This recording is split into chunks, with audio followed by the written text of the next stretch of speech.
Vítajte, milí diváci. Toto tu je blikajúci obvod s dvoma trojfarebnými LED diódami RGB, čiže červená, zelená, modrá. Je napájaný 3 tužkovými batériami zapojený do série. Spolu je to 4,5 V. To znamená, že 4,5 V stačí na napájanie tohto elektrického obvodu a tu vidíme v hornej časti integrovaný obvod, ktorý to riadi. Takže teraz horná je modrá, spodná je oranžová, teraz vrchná je modrá, spodná je zelená, teraz vrchná je zelená, spodná je modrá, teraz vrchná je modrá, dolná je červená.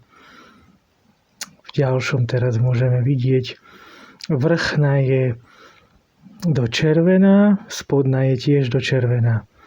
Teraz ide vrchná je modrá, spodná je červená, vrchná je modrá, spodná je zelená, vrchná je červená, spodná je zelená.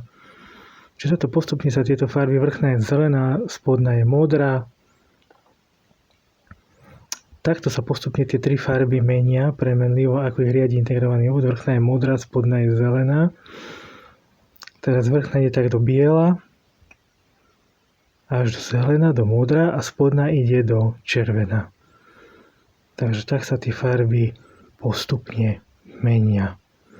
Čiže okrem 4,5 V batérie štvorcovej, štvorradnej môžu byť aj 3 tužkové batérie spojené do série a tiež vytvárajú spolu 4,5 V a môžu napájať tento blikajúci meniaci sa obvod. Teraz vrchná je červenej farby, spodná modrej, vrchná je zelenej, spodná ide do červenej farby. Až teraz vrchná je modrá, spodná je zelená. Čiže takto môžeme pozorovať, ako sa postupne tie farby menia. Zelená, černá, čiže podobne ako na vianočnom stromčeku alebo na nejakej reklame alebo na nejakom osvetlení, značení a podobne.